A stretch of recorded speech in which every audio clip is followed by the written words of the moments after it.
Of This Week in Missouri. Let that music breathe a little. We'll let the music just breathe a hair. We'll hot it down as we introduce the man who knows more about Missouri legislative politics than anybody I know in the whole world. Jonathan Ratliff, thank you for making the time. Happy High Holy Season to you. Thank you. Thanks for having me. So let's start off with what you all want to know. The top 5 Oktoberfests in the state. It's going to surprise you. You're going to think Herman. No. Actually, Herman comes in number 3, 4. The top Oktoberfest, we'll start with the second. The second was in Lee Summit. Lee Summit has an outstanding Oktoberfest. Really well done. You throw Soulard in there at probably 3, just for the sheer alcoholism factor of it. I would throw Herman in at 4 because there is some more cultural things. I really became far more culturally adept when I saw that Colorado Congresswoman. I've never wanted to go to a symphony in my life or whatever the hell she was at, but I could be convinced. Right? I always enjoy you referring to yourself as cultured in any way is always fun to me to hear. Well, I don't know if the Beetlejuice musical will be considered culture, but I would. There's a way to convince me to give it a try. She's probably done more for the arts than any other politician I've ever seen. I mean, right? Kelton was asking me how there's a play around here, and I'm like, I don't know. But the best one actually is in St. Charles. Actually, I know we all make fun of St. Charles. It's fun to make fun of them, but honestly, North St. Charles, where the Eagle event was, is beautiful. I mean, you wouldn't even know you was in some suburban ghetto hellhole. It is a beautiful stretch of property, and I'll tell you, downtown.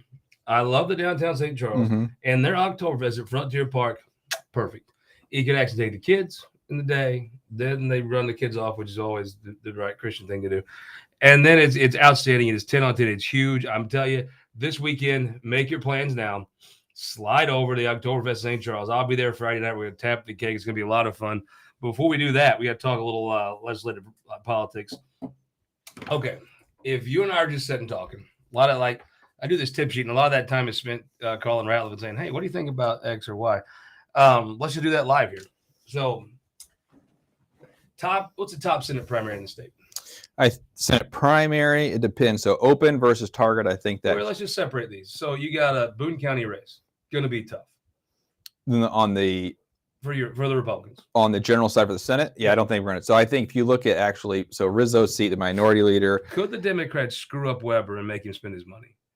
Right now, he's done a great job of kind of finding a way to unite the far left and the left. Very Missouri Democrat for someone to primary him, right? Yeah, and I thought for sure that would happen. I think I told this to Stephen a while back. I said the best chance that we would have, second best chance we'd have to winning that seat is that they make him tax so far to the left that maybe we catch lightning in a bottle and can win his money, right? Yeah, which is ideally what he does no matter what. But it doesn't seem like he's done a good job of kind of uniting some of the powers that be now. Like I've worked in Boone County politics for a long time, and you can't fix crazy, and there's a lot of crazy there on both sides. It's hard to say. There's a lot of crazy there. I mean, he could potentially get Michaela Skelton. She might try to jump back in. I don't know.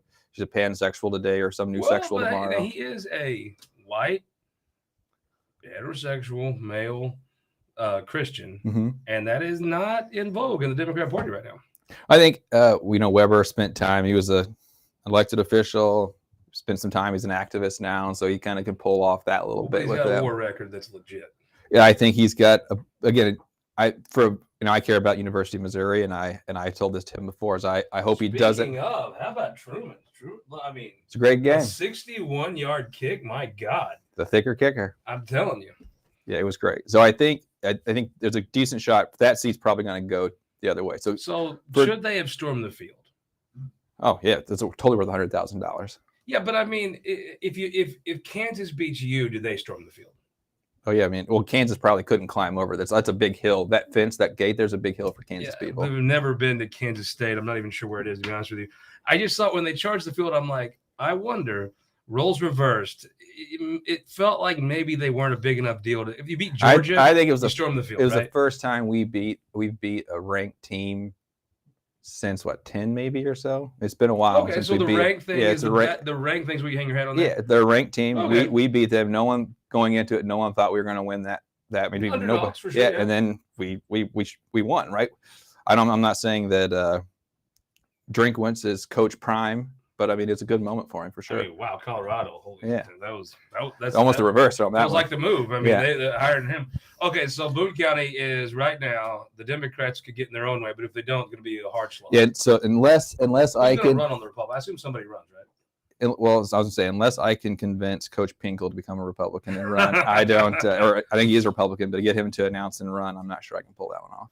All right. So the other general elections over in Independence. Yeah. So I think so. I actually would say that 19 and 11 are going to reverse. So JJ's seat is basically now District 11 Independence is basically a safe Republican seat. It's going to move in the opposite. It's very safe. If the chances that Democrats have of winning 11 is the same chance I have of winning in 19, and I'm way better at this. We just break this back down though. We just said what could stem them up as a primary. McMullen's a good candidate, solid candidate, and then there's the guy that ran Nicola, who ran against Fairpoint and ran a very good race. I mean, he got a good chunk of the vote, but he got it in Lee Summit, not Independence. So he's switched. He's actually lived in this district the whole time. He's running the district he lives in now because of the redistricting lines. I think that's. I mean, if you said what could gem up Weber as a primary, well, McMullen, he has a primary. Yeah, but I don't think it's real. I mean, Senate races come down to money. Yeah, then that's just the ball game at the end of the day. I think Aaron right now, if he doesn't have a legit primary, there's primaries and legit primaries, right? I don't think Michaela Skelton even against Weber would be a legit primary. I don't know. I think Stephen Weber running as a straight white Christian male is a bit of a handicap, which it makes her whatever she was. She's a little more because she's not that. McMullen, it seems like if you could start to craft the candidates you'd want in that district, you're probably pretty close to it. But Nicola, I mean, he did go from 0 to 30%. Against an incumbent. Yeah, that's also he's an incumbent, right? And there's a little bit of just anti-mode. And anytime there's any race in a general or in a primary with an incumbent, there's going to be just the people who are pissed at the incumbent for whatever reason they're mad, and they need to like voice their opposition to whatever problem that Twitter's told them to be upset about. And so I think that's probably true over there. I mean, Aaron has got a year of voting record. There's not a ton you're going to be able to attack him on in that regard. So I think if he becomes basically the nominee or the soon-to-be nominee for the Republicans, I think that we'll unite behind him. I think Robbie Saul is a better candidate than what you can come up with in Boone County. True. I think that a primary, he'll have to spend his money to beat Nicola to feel good about that race. So we spent $2.8 million in 2020 for Senator Rowden to win that general election. And that's what you're looking at here, what you're willing to do, I assume. It's only right. Actually, I'd say the reverse is. I don't think we'd spend that much money. I think we'd spend any money. Because the reality is, I think Trump won that district by. What if Trump's not the guy? Well, that's even better. That helps a lot. So I think Trump won that district by 11 points, right? If he won that, he lost 19 by 12 points. Caleb won by 4, and so if you see that dynamic shift, right? Caleb is comparing even a guy like McMullen to Caleb. I mean, Caleb's good at this. No, but I was going to say, so move the candidates out of it and just look at the way you're going to spend the money. So the Kansas City DMA is extremely expensive. You're looking at between cheapest $170 to $240 a point. So you're looking at almost $250,000 by 1,000 points of TV. We did 12,000 points of TV in Boone County at closer to $37 a point. So you can't spend enough money anywhere in the Jackson County DMA to overwhelm what the numbers say. So this is the same problem I might have on the House side, is if the math says this is where the race is, unless you're in the Springfield or Midmo DMA, it's very hard to overcome that because you can only drop so many mail pieces. And at a certain point, you had your point of diminishing returns, and you're just not going to change what the generic ballot says. And if Trump can win that seat the way he did in Parson won it by 10, if the math is holding, which I think it will, no matter who the nominee is, even if it's Jay Ashcroft and Donald Trump, I think we're going to win that race very easily in November. What about a couple of the long street? If you talk to Democrats, they feel good about the 15th. They feel good about St. Charles, unless there's Chris Finelli. Well, I mean, Democrats are trying to have their strategy they've had for every cycle, which they're going to recruit in every seat and lose in nearly all of them as well. I mean, it's kind of a poor way to spin. But I don't think you can equate. It's not like the 15th is the boo deal. The Democrats have a puncher's chance in the right system of maybe the Trump on top of the ticket of making the 15th competitive, and the 23rd maybe a little step back. But I mean, so used to recruiting 4 seats isn't. I mean, that's kind of if they didn't have people running in those open seats, you'd be like, what the hell are they doing all day? Oh yeah, I mean, fair. We are struggling to recruit in seats right now too. So Sure. I 100% get that. What I would say though is, it's used to when I first started doing this 14 years ago, running House and Senate races, that you would start off and move races 7-10 points very least. Like that was a reasonable expectation. I remember in Caleb's race, they say off of the generic ballot, 7-10 points. You're just, or if you're a deficit, whatever your number is, right? You have some movable room. Now we really are like 2 to 4 best case scenario. Voters are so polarized, right? Turnout you're working on. Well, when you get to that point, when you're trying to move 2 to 4 points, it's like everything is going to matter. But for the used to, voters were open to hearing a different message, right? They could be changed. Now that is just not the case anymore. They're very locked in, extremely polarized. We'll test negative messaging or positive messaging.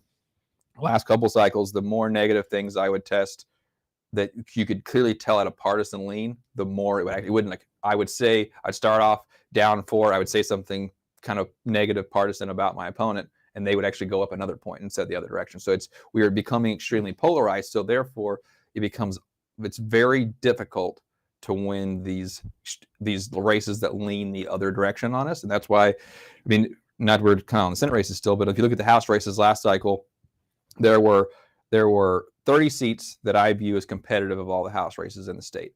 Of those 30 races, HRCC won 15 of them last year.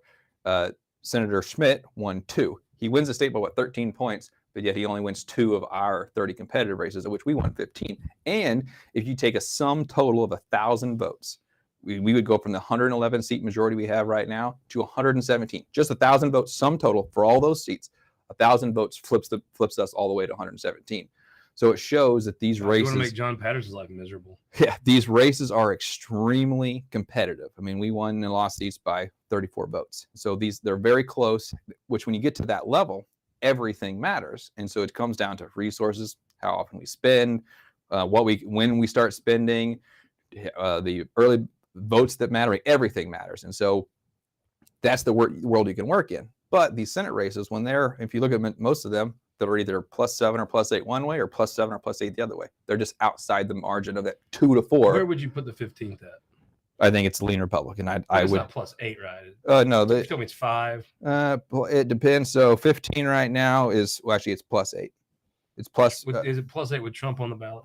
It was +3. Trump only won it by 3. Parson won it by 8. And so I always split that difference. But I always use statewide races, like the presidential or the governor's race, as the worst case scenario. Generic, because they're shotgunning, right? Their message has to be good for all time zones, or for what the bigger, like if you're running a TV ad in St. Louis, you're maybe not talking to.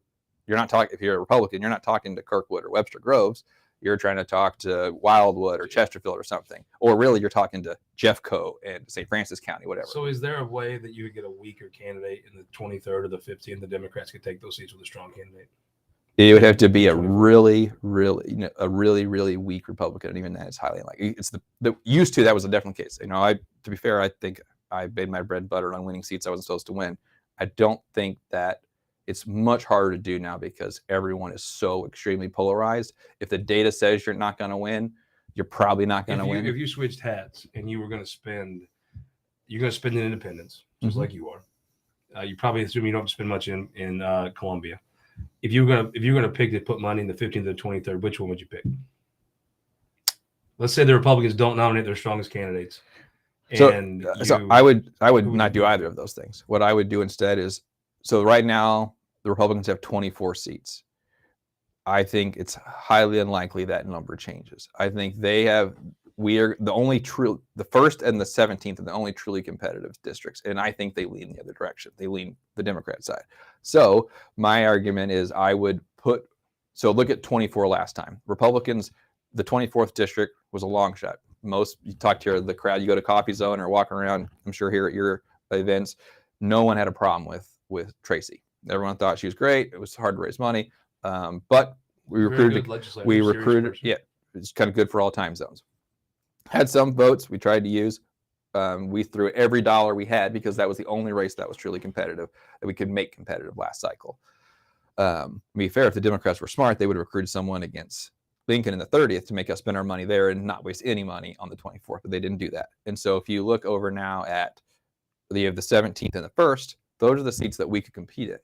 If we get a candidate fielded there, that's where we're going to spend our resources. If we only have one of those seats, we're going to throw every dollar we have. All, MSCC historically has got $2 to $3 million. It's all going to be poured into what's going to happen in one of those two seats. If from strategic perspective, I would try to recruit someone in 15 and 23 just to have a body to make sure we have to hedge our bets and protect ourselves in those seats from a strategy perspective. But it doesn't matter because we're never going to lose those two seats. I don't care who, all the candidates that are running in the 15th are all decent candidates. We're going to win that one. The candidates running in the 23rd, decent candidates. We're going to win those. I'm not worried about this. The Senate is kind of baked in, I believe. Well, I'll tell you what's baked in. You're going to come to Jefferson City and you have a meeting. Where you have that meeting at? 100% at the Marriott. I mean, the Courtyard by Marriott. Don't be JV. It's Oktoberfest. Do things right. Play your A game. Even Truman, the thought of him having to stay somewhere by the court almost made him jump, even after that win over a ranked team where they rushed the field. Also, my buddy Charlie from Herman, look at this. It's got a lid on it. It is an absolute Munich Oktoberfest Stein prize possession. Thank you so much, buddy. And our friends at United Fiber, I tell you, we all talk about rural broadband. They do it better than anybody else in the state. They know how to make it. They're actually, the city is wanting them to come in. They do such a good job. Jim and the guys up there in St. Joseph, Maryville, now St. Joseph, but Maryville, Savannah, now guy coming into St. Joseph. They do a heck of a job. Let's talk about what people came and listen for. Senate race. Let's just start Boot Hill. Jason, you got anything to worry about? I think you have a potential family member that could obviously complicate that for us. Assuming that doesn't happen, I think Jason's fine. And even then, I still think he's fine, but it makes us spend money. Yeah, I feel like he's I just think if you're a really good candidate, you say, well, I'll just put 4 years on this and run. Mm-hmm. Right? And he's working. I mean, Jason has worked. That was, a multi-way primary. It's kind of how it worked. He's not from the population center in your neck of the woods. Well, they divided it up last time. But he worked it really well. That's how it was a strategy. So he worked it really well. He's been in the district doing his job. And I think he's, of all the incumbents that are on, he's probably the safest. That feels right to me. Let's go up a little bit. Holly Rader running for lieutenant governor. Yep. So right now you got Chris Diggins coming from Iron County. Mm-hmm. You got Rick Francis from Perry County. Gentleman from Cape Girardeau County I met running. Jacob Turner, is that right? Yep. There's another one I think is potentially going to get in. Who from Jacob Turner will be his first campaign. Seems like kind of guy that would go to Lemke for some help, right? Mm-hmm. But who else if he's the only guy from Cape, it won't be. There's another gentleman that to be fair that people are recruiting, and I think if he gets in, that shakes that race up a lot. You got Voss and Hovis are in office. It won't be an incumbent. Yeah, I think you got an old mayor that's has talked about running several times. Yeah, I think be a good candidate. David Barklage is he's from Cape, and if he picks a candidate out of Cape, I think David's it's a hometown thing, and so if David wants to win in his hometown, I think he's going to win. What do you convince Martin then to run for this? I guess Barry Hovis is running for a county office, right? Believe that to be true. Discussed that. I don't know if he's officially doing it, but I think that's the idea. And then I think that Turner lives in that House seat. I always if there's one Cape County person, it gets tough to beat him. Yep. And I think, I like Kathy a lot. Kathy could be a little abrasive, right? May have. There's a reason she didn't win her home county as much as other people have, right? Part of that's Holly Rader's a good candidate. Yeah, I think. I prefer it in full disclosure. I worked for Holly last time, and Holly worked her butt off. I mean, she was everywhere down there. But there's a reason why you did as well in Cape County as you did, mm-hmm. and I think part of that, Kathy, and I think if you talk to her with enough perspective, she'll own some of that. That there, that race, if she would have scored what the traditional Cape County state Senate candidate gets, she wins that race. But you tip your hat to Holly Rader and the campaigns you're in, but you also maybe a different person has if they're the only Cape County person, I would say they have a chance of getting what that candidate traditionally gets, and then it gets kind of hard. Now, if you're Chris Dinkins, you come in, you're going to have money, right? That's your and she's working her butt off. She's lined up a lot of support. Candidate. Yeah, she's lined up potentially a lot of support. I think she's put in some of her own resources, and I think unlike some candidates who try to bluff money into a campaign, I think this is real. Chris is not so much a bluffer. That are working on that campaign, convince me somebody's going to spend their money. Since Gastenberger did this back against Onder in 2014, I just convince me somebody's going to spend their own money. I just seldom ever see it. I think she will. But I mean, it's got to be hard to convince people that. Oh, it's true. Now, You got to start spending. You just got to start I spending. think that's the way. Yep. Not to say about Chris Dinkins, but I mean, I just the totality of Republicans in Senate primaries that put their own money in and not spend it. When I advise It doesn't candidates, work I tell them, like, don't. It's not worth putting your money in. It's a bluff. If you're going to spend it, then let's put it in. Let's do something. Let's go up on radio right now. Let's go up on TV. Let's point out to everybody that if I'm gonna put my money where my mouth is, and I'm going to do this. If it's just a bluff, everyone knows it's a bluff now. It doesn't work anymore. When will the name of somebody that's being recruited be something that can be mentioned? I imagine. So it's the funny thing. When I'm out recruiting for candidates for competitive seats, everyone wants to know, well, when can you tell me who's going to be our nominee for president? I was like, if I knew that, I'd be a very rich man. I don't know the answer to that question. It's not necessarily the case, and it's likely Trump. Yeah, I think it probably is, which obviously is some of the reasons why some of they arrest him all the damn time. Trump's a jackass, and I kind of get tired of that stuff. When they start arresting him every other day, I'm like, it's empowering his base, right? And that causes I think a fair-minded person too. Even if you had voted for Trump once or twice, you kind of like. I mean, the economy you enjoyed. You thought he did a decent job. I think regular people are like, this is bullshit. You know what I mean? I just don't believe. I don't think regular people are paying attention. But I think there's something in the gut of a person who, at one point, had an affinity for Trump, and that had kind of waned through all the whining about losing and stuff. Then you're kind of like, oh, dude, you're a loser. But when you start just blatantly picking on him. I don't know, maybe it's just me, but I'm like, no, wait a minute, this is bullshit. Yeah, so the question comes down to, is it being picked on or is it being prosecuted? And that's he didn't prosecute Hillary Clinton. It's true. And I respect him for that. That's why everyone says it was a bad thing for the country to do that. He should have done that. And whatever. If he didn't do it, it doesn't matter. His administration didn't prosecute his political opponent, which used to be something we would just work from the understanding of no shit. But now that's not the case anymore. And I think that the least sympathetic figure, maybe in the history of the world, looks pretty sympathetic when they're just clearly screwing with him. Yep, I think it's setting up a unique dynamic there. So back to your question, I think he'll get his ass kicked. Part of depends. I think this presidential race is turning a lot more like 16 than 20 is my fear. I think too, though, if Biden isn't the nominee, the Democrats could nominate some very left-wing person that could be. If they picked a different VP, it shakes up the race a lot. I think right now, if it stays the way it is and Trump's the nominee and whoever he ends up picking is. What if Biden's not the nominee and it's Kamala Harris? And I think Trump could beat her. If that's the case, yes. I was going to say, even if Biden is the nominee, the race isn't about Biden; it's about Kamala Harris, and that's why it's more like 2016. Oh, that's interesting.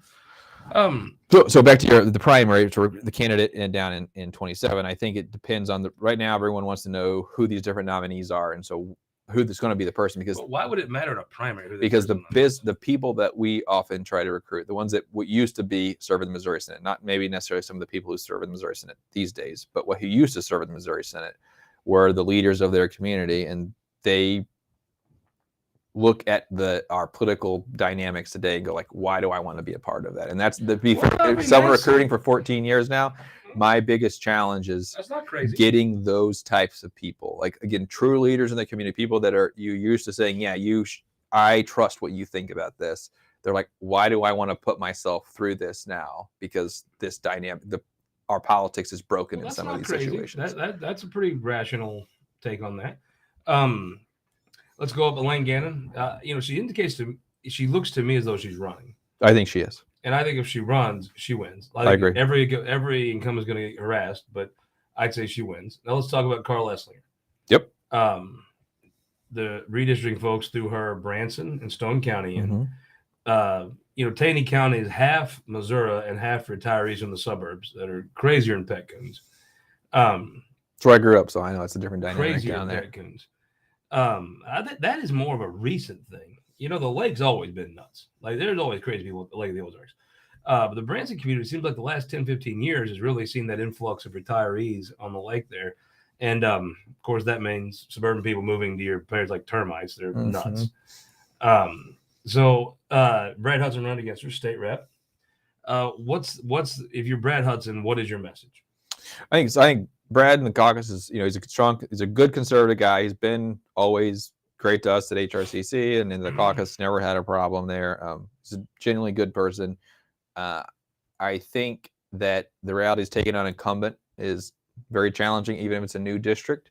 Carla is going to work really hard. And I think, again, I said before, Senate races come down to money. They just truly come down to Jill money. Carter's race, you're not going to sneak up on an incumbent anymore.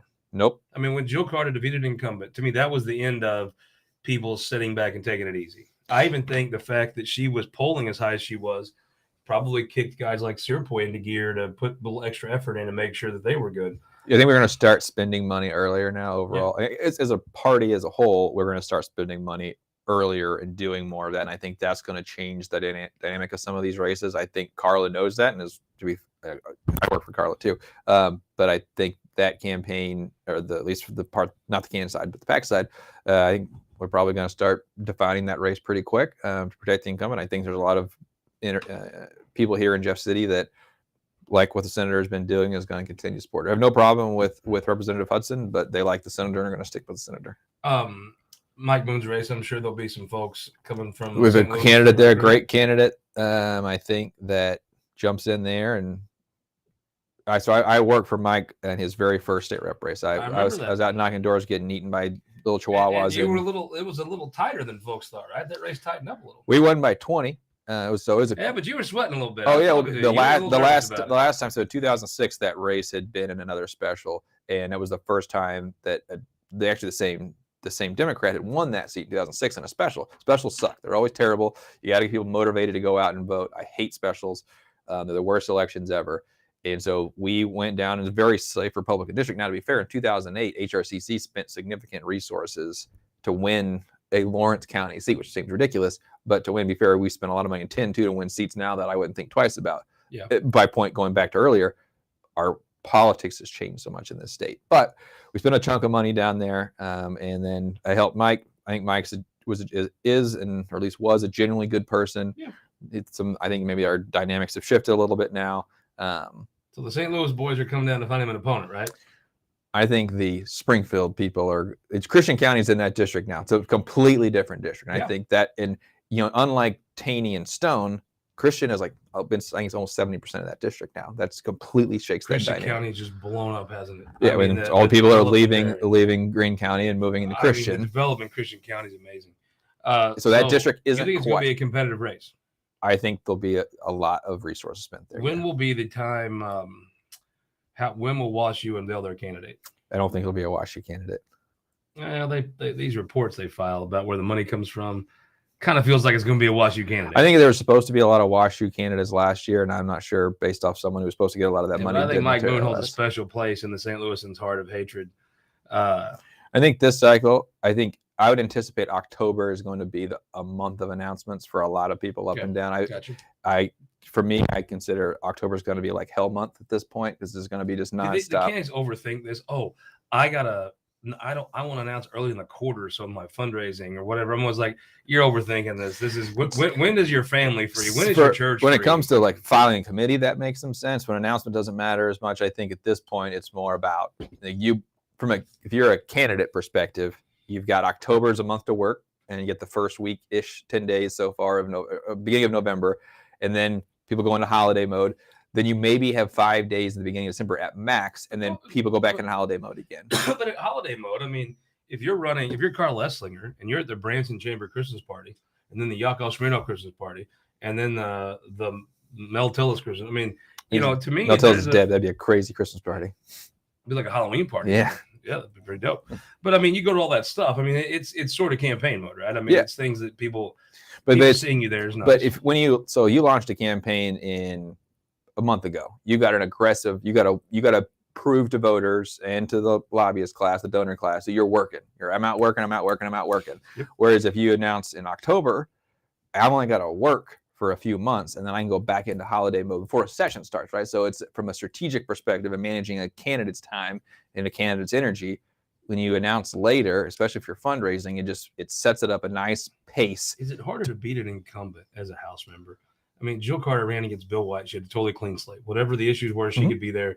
And she was no record. And she's a woman, very hard to demonize.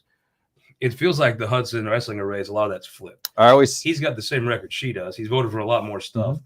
Demonizing a woman, I think, is harder in Southern Missouri than it is a man. It seems like a lot of those dynamics are flipped, but plus he doesn't have this golden, wonderful thing of no record that Jill had. Yeah, I always say that we campaign in poetry, but we govern in prose, and that prose is what hurts you in an election, right? Yeah. I believe that votes matter, and it hurts her. It hurts now. It hurts him too. I mean, you can sift through these votes and find whatever you want. Yep, that's what I was telling our caucus the other day. Like, someone like me is going to read your record, and it doesn't matter what you do. I can find something you've done, so just be cognizant of your votes. Rode told me that one time, a long time ago. He's like, well, I mean, if we actually find stuff on them, we should use that stuff, not the stuff that probably works, which is find their vote and nail them with it. Let's move north a little bit. So Moon's going to have an opponent, you said. That'll be interesting. I think Mike Moon's a little hard to demonize because he's when you meet him, he's such a nice guy. That'll be interesting. I'll bet you a beer that if I was picking, I would say Bean doesn't have a problem. I'd say I got to see who your guy is in Cape. I'd say Esslinger starts out as the favorite. I would say so does Moon. I just think it's hard to if you are in Lawrence County or Christian County and you meet Mike Moon, he's a gentleman. He's well dressed. He's very pleasant. I think it's hard. I think the image of him cutting up a chicken is hard to pin on when you actually meet the guy. It's like that's really gonna do well does well in Lawrence. It would do well in Barry, but Christian County, Ozark, and Nixa is not Barry and Lawrence, right? And Ozark and Nixa are is a suburb of Springfield. They're basically green. They're Springfield people. Yes, they are Springfield really people that have enough County, money. They went from their half-acre lot to a 5-acre lot, right? That's the difference. And so those are different voters. All right, so we're a little farther north at St. Louis. You think there'll be no problem the 15th and 23rd? Nope. No issues at all? Nope. I think we're fine. The strategic. If I'm the Democrats, I'm going to recruit someone there to make us watch our backs. But so you have to worry a little bit about you're gonna kick Doug a little bit. Remember, Flat Doug's right behind you. So I'm sorry we're talking about you, buddy. I think it makes sense to recruit in the first. Just like it makes sense for them to recruit in the 15th, yep, right? Yep. And so let's move over to the Hurlburt. So Victor Hurlburt was running. Yep. I mean, look, Maggie is a good candidate in my opinion. Good legislator, serious person in a district that's been trending more Democratic. It's a longer shot race, but I mean, Victor Hurlburt seemed like if you were going to take that long shot ticket, he was the guy taking on. I mean, he seemed like a nice guy. I liked him. Yeah, I think so. It's early right now. All the same things that we talked about of like dealing with the dynamics of recruitment. This is weird because you had a candidate you're all behind, and then he dropped out pretty suddenly. So that's a little weird. He felt that he wasn't getting, from my understanding. I didn't work on that race, but I was. The bottom line is he probably felt he couldn't win, and now you got another. Now you're trying to talk somebody else into it. They're going to call Vic up and be like, "Hey, why'd you quit this? What was the dynamic there?" So you find the right candidate has the resources to do what they need, and then that changes the dynamic quite a bit. If you have their own self-funded resources, that makes that race more competitive. It's very similar to the 24th, in which if the lobbyist class in Jeff City, the donor class doesn't have a problem, then it's harder to raise the money. So then that's where MSCC alone has the power to change that race, because if they have only one race they're going all in on, I think that changes that dynamic. You think you could win that if you outspend Maggie 2-1? There's probably a number where you feel competitive. I think it's got to be more. It's 2-1. Right? I think when if MSCC throws its full load, $2 million or $2.5 million into that seat, it doesn't matter if we had $10 million. It's not going to change that dynamic. You're going to hit the point of diminishing returns, and so you spend and see where you're going to be, because either you're going to move the number and we're going to see change, or it's just stuck and nothing happens. You got a race. I think it's going to be the most fun race to watch. There's a couple races in the set. It's going to be interesting. The AG race is very interesting to me to see the, what are Missourians willing to bite on and what are they not. And I think the 21st is very interesting to me.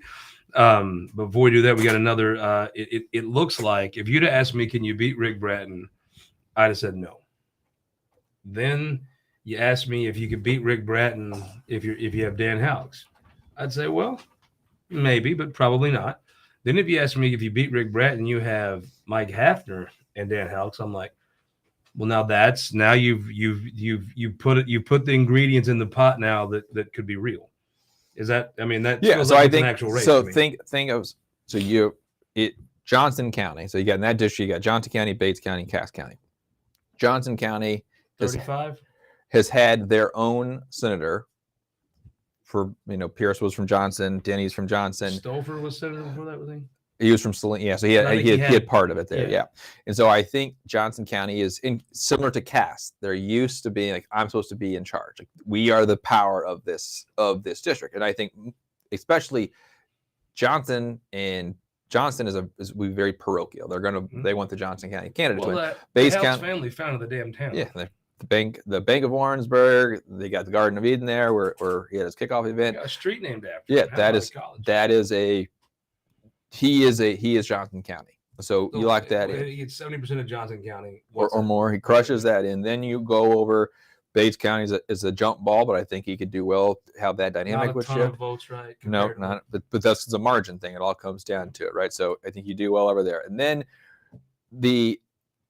Cass County is going through a transition. Cass County is not what it used to be by a huge dynamic, but then you've also got a lot of, similar to the way Christian County is changing is the same way Cass County is changing. It's a bleed over from Jackson County, leaving Jackson County politics or policies or taxes into Cass County. There's that dynamic and a lot of other dynamics at play.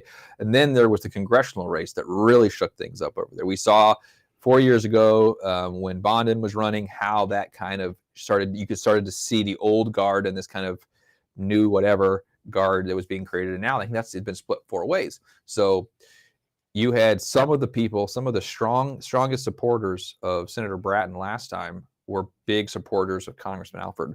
And now that's where they are. And they are ever going to go back to Rick. And I think that is really going to shake that up. And then you have, I don't think anyone can argue that Representative Hafner is one of the hardest working elected officials in Missouri. When he walks in a room, he's got a presence. I mean, that guy's done some stuff with his life. Yep. And he comes off like it. I mean, he's an impressive person. So he's going to work Cass County really hard. And so all of a sudden, if you start splitting Cass County pretty dynamically, and then maybe Representative Haux can go in and work and get his piece, his percentage of the vote that we need over there. I do think Bratton has a floor.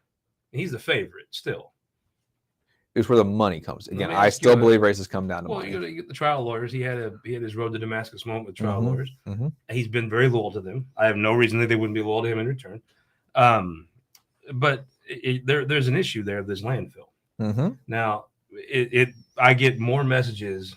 I get this really unique position, Truman and I do, where we catch shit from Republicans and Democrats all the time. Now, neither of us particularly care all that much, but we do seem to catch hell more than we both feel like more than we should. But this landfill, I get more stuff about that than anything. Mm-hmm. It's become a social affair for some of these people. It is a cause. Now, explain to me, and I'm going to ask Rick this. We're going to be on the show here in a few weeks. So do regular people understand that if Hafner and Haux are passing a landfill bill a week out of the House, right, and you can't in the Senate, I think to a regular person, like, well, why not, buddy? Yeah, I think so. Your Representative Haux's campaign, when he announced that he's an effective conservative, that was the underlying thing that says I can do. Yeah, he's an effective conservative. People that tweak us. And so what I think is, I think there's a voting record there that proves, and it's proven in the House too. Actually, if you look at what Rick tried to do in the House or didn't do, and now. But you and I know that it's not the same thing, and it's not a fair comparison, and it is what it is. But I'm not sure that a person who's it's not my job to make fair comparisons. Yeah, I'm just saying, but I'm not sure a person gives a damn about it's harder to pass something in the Senate. I don't think that's not part of it. They want a landfill to not drag down their home value. That's all. I think you point out, here's a problem. What did Senator Bratton do for you here? What did he do for here? What did he do for here? For 4 years and this much money, what did he do for you? Yeah, but I found that argument, Republicans have benefited from the argument of it feels better to vote for the guy that's angry. That's done very well for Republicans. Oh, there's a primaries smiling somewhere. Oh, there's an abortion. Primaries have shaken that up. You can't have a bazooka. But I think, this presidential race is a part of that.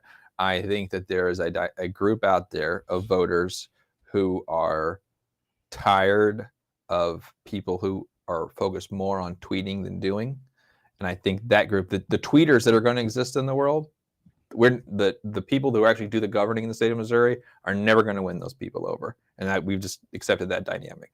But that's probably right. But there is a chance to win the people who actually do the work and care about that. See, you said earlier that the people aren't paying attention, that there's regular people who think this isn't fair or that's not fair. I don't think the regular people aren't paying attention. They're just trying to survive right now. The Biden economy is killing them. Right now, we just saw the new numbers this morning that the state revenue is not growing. the real people out there that are in the real world that are living their lives right now, if they choose to vote in a primary, which is the problem with a lot of these campaigns, what you have to do to be effective is get the people who are going to vote in November to show up in August. If you get those people to show up, these races change a lot. And I think that's a big effort, not just on one particular race, but there's a lot of statewide candidates that are running with its exact same goal. And I think because of the amount of money that's going to be spent on all these statewide races, that's going to change what happens in August. So I'm already taking more of your time than I asked you for. Let's do the 21st. I think it's the most interesting race. You could not find two different people size-wise, what they say, everything about these two people are, I mean, they vote the same. But after that, like every other thing is way different. Mm-hmm. Explain the race. So you got the Clay County seat. Denny Hoskins is the technical incumbent, but it's not a seat that has Warrensburg. It's the one of the north. Kind of goes from Saline County over to Clay County. Cooper and Clay. Some folks thought they were going to write that out, that Rusty Black's district was a little bit off, and I guess Judge Beadham wrote it's a little bit off, but not off far enough, right? I don't think so. Judge Beadham last week obviously issued an opinion. I believe that there's probably going to be an appeal, and that's going to go to the Supreme Court. I think we'll go to the Western District first, right? Yeah, I think you can make an ask for it to go straight to the Supreme Court, and I think that's what it's looking to do. This needs to be, it's a constitutional decision. Will it continue? So I think there's a lot of dynamics at play there. Hatfield arguing the case on the side to Yes. change the map? Yes. So are they going to take it up, or have they said they're going to appeal? Yeah. So it's again, I'm not an attorney, but it's my understanding that once he's made his opinion, it has to sit for 30 days for things to happen. I guess I don't understand. Judges need time to do whatever, but they can make a motion to move forward. I think it's a scenario if Hatfield just chooses to move it to straight to Supreme Court. He kind of alluded to that in a couple articles.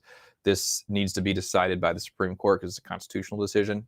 I think once that happens, I think there's going to be some other groups that might come into play to argue on behalf of to change this is a constitutional question that could have huge impacts on the maps that have already been passed. And I think if that happens, this will go to the Supreme Court, and we'll see what ends up happening. And I think even if, let's say, it goes to the Supreme Court and for some reason they rule the state is, I think there'll be another lawsuit filed immediately to try to deal with it. So this Judge Beadham's decision has huge constitutional implications that people aren't paying attention to that would completely change how both maps are drawn. So let's just step back and say that his decision stands. Mm-hmm. So you've got Clay County is what percent of that district? About 35, 40? The bulk of the population is coming all out of Clay. That's a really weird district in the fact that there's nothing. Boonville and Liberty are not the same people. They're not even remotely close. Should not. Lord, they're just not at all similar.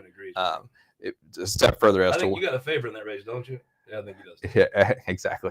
He definitely does. And so it's unique. And I was before I got over here, I was having a conversation with some people about this race in particular. And one of the things I think about it is, again, I've been saying it in a broken record. I think these races come down to money.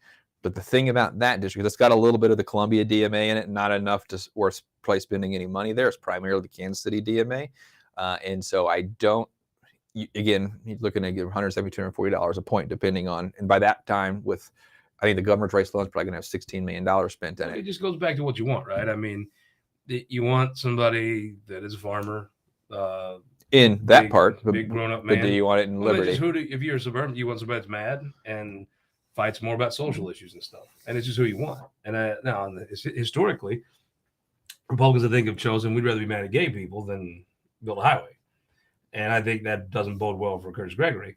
But if Clay County could have other people run, I mean, that's an interesting the part of that, the suburban part of that's an interesting mix. And I mean, it really is suburban versus rural. Yeah, and the portion of Clay County that's in that district is the conservative portion of Clay County, right? The northern portion is very, very conservative up there. Again, so that's going to. You do get some regular people up in the far north end of Clay County. Yeah, I mean, well, it used to be Democrat, but they're just more conservative. So I think it was like normal people. That shifts that could shift that dynamic, and there's a lot of resources to be spent there. I think that race comes down to not just how much money you have; it's when you have the money. And I think that's a lot of these races are going to be determined. It's you got to have the money early enough to tell a story. Are you on a side in that race? Nope, I don't have a side. So give me a prediction. I predict that the district doesn't exist. I'm pretty confident it's not going to exist. And if for some reason, which one of those sides of that will be in the district then? Neither will be. Curtis Ah, will be in like this. Curtis will be in the 21st. You know a little about this. You drew some of these districts. I did. Curtis will be in the 21st. Doug will be in the 34th, and there'll be a new district. 21st will move up to Northwest Missouri, and it'll be a Buchanan County seat. Interesting. Or a Buchanan County population seat. I'm not Yeah. saying there'll be a elected official from Buchanan County, but that's where the votes will be. That is interesting. That's what I believe will happen. And so Rusty will have a Central Missouri seat? Yep, North Central, which was the way the Constitution should be. Right now, the Rusty's district is bigger than Rhode Island, so I mean, it makes no sense. I like that. All right, before I let you go, abortion. Mm-hmm. It looks like the Democrats are having a hard time coming up with what they want to say about abortion. The more abortion things, rather, the better for the no side, right? Well, I think you pick one demonized and you say vote no. So again, a broken record here. Things come into money, and so who's going to fund a statewide campaign? So if you're on the pro-choice side of the pro-abortion side of this conversation, your entire narrative has always been no restrictions, full abortion, choice 100%. Really? That's the money side of it, right? Yeah, okay, the money side. Gotcha. Right. So it's money because you're going to go to a donor and say, look, I know that you believe in a woman's right to choose. I know that you believe that there should be no exceptions for all these situations. You believe that there should be no restrictions on abortion. But to pass the law you want in Missouri, I'm going to need you to say a 13-week abortion ban. That's where we're going to have to go to. That's not what you believe, but I also need you to write me $1 million check right now. We are not a let's have baby steps to get this done society. Mm-hmm. And I think that's I could totally. So who's going to fund the campaign, right? People who give heavily in campaigns are often ideological, and especially on these types of issues. Why can you beat this when Michigan and Kansas couldn't, if you're the pro-life side? Because those votes were like the Kansas one was not about defeating it. It basically was allowing for there to be a conversation. It wasn't about is there a 13-week ban. It was should we put something up forward period or put something forward period. I think this is different. I think right now if you put a 13-week with exceptions for rape and incest on, it would pass overwhelmingly in Missouri. I'm gonna shotgun you as your predictions. End of the day, let's say they put 2 or 3 things on. Can you beat them on the ballot? Yeah. Are they beatable on abortion stuff? Yeah. I don't think they'll ever make it on the ballot because nothing they're going to put on will be the balanced stuff. I don't think they have the money. The thing that could pass, they won't fund. Interesting. HRCC right now with the dynamics as you looking into your crystal ball, plus or minus what? So right now we're at 111. I say that there's a lot of things. I can't control who the nominee is for governor. I can't control who the nominee is for the White House. Matter? I think it matters a little bit because it depends on what the spending is. I think, full disclosure, I'm Team Kehoe, but I think if Kehoe's the nominee, Kehoe's always been a party builder. He cares about what Republicans do, not just in the executive branch, but in the legislative branch. And so I think he would put resources in places to help us be successful in November, which is huge.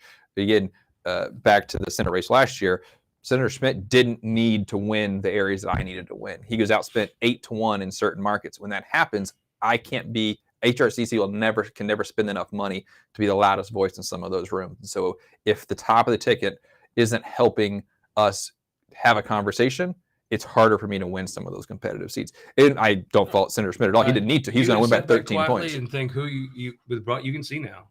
14 months out. You assume a president, you assume a governor, whoever they are. What plus or minus what? I think I'm going to compete in 122 seats, and I think I have my goal. Worst case scenario is to hold where we are at 111, and I think I've got a huge pickup opportunity in Southwest Missouri in 136. So if we're going plus or minus 0, I'm going to go plus 2. Write that down. Plus 2, and we'll put a beer on it. And if I buy, I'm going to buy you Bud Light just because I think that's funny. You would. Treasurer's race. Who's win that? It's hard to beat an incumbent. I think that's 2, right? Yeah. Well, I mean, two helps Vivek, right? A little bit. It's just if it depends if he has the money that I believe he's supposed to have to win. I think that shakes it up a little bit.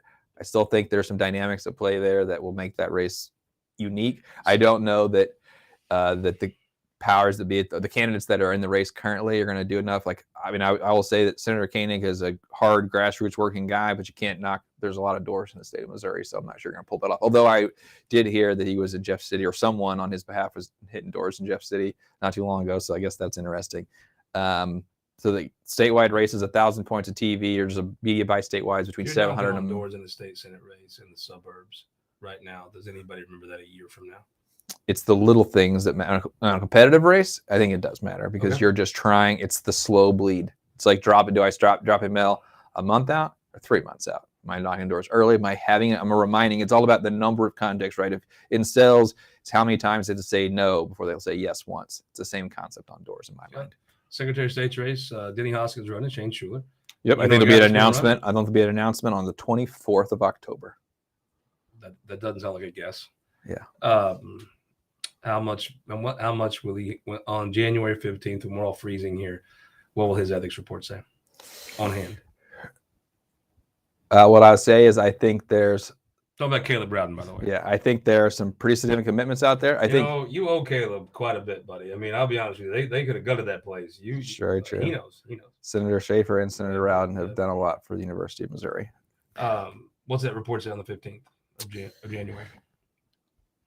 I hope it's a chunk. Well, that's not. What I'd say is I think there's. I believe there are some 7-figure commitments out there that will play a pretty big role. Will his report have 7 figures on it?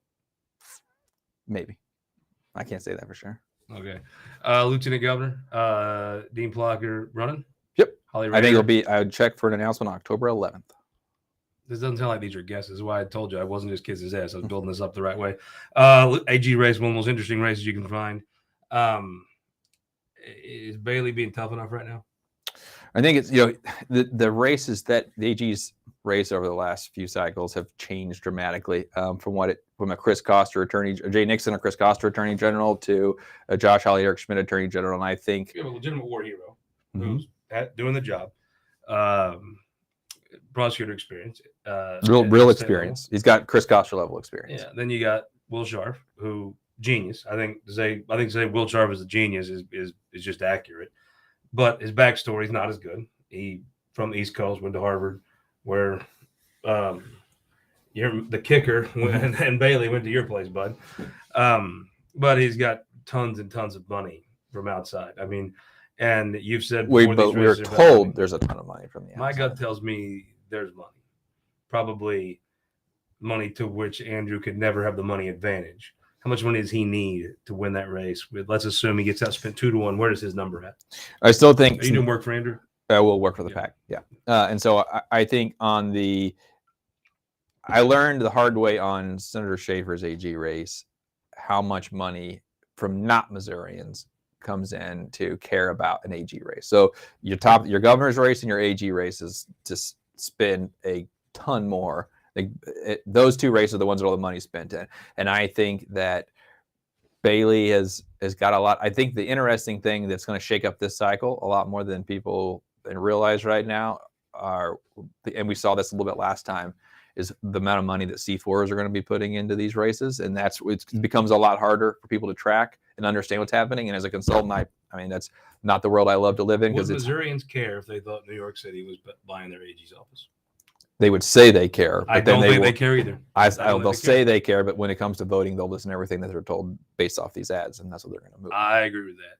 Governor's race, I know you're Kehoe man. Yep, 100%. As a guy that does campaigns, and I know as I've always known you to be not just a guy that ran Caleb's operation, but a friend of Caleb's. So try to put that aside. Eichel's running a hell of a race for governor. Oh yeah, I mean, am I wrong? I mean, he's doing whatever you thought you could do, he's doing it. I believe that he recruited Representative Hudson to run, which I was surprised by that.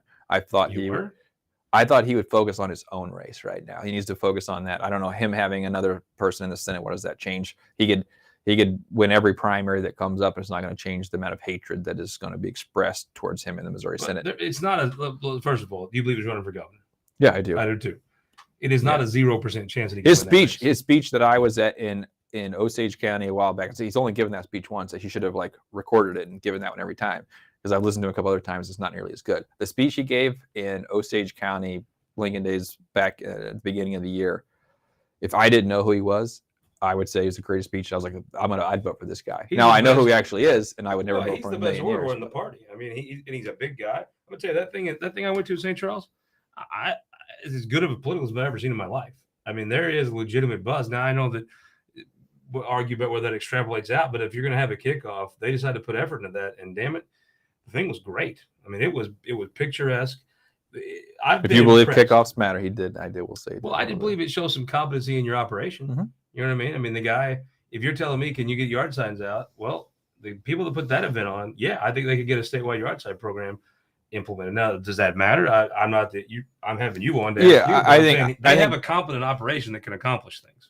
It comes. I'm a broken record here. It comes down to money, and a statewide campaign is expensive. Now he can send out as many untruthful emails as he wants. Well, that hurt him. When I saw one of those emails, and I thought, ew, I wonder. He was so lucky the Post got it and tried to make it about disabled people and stuff.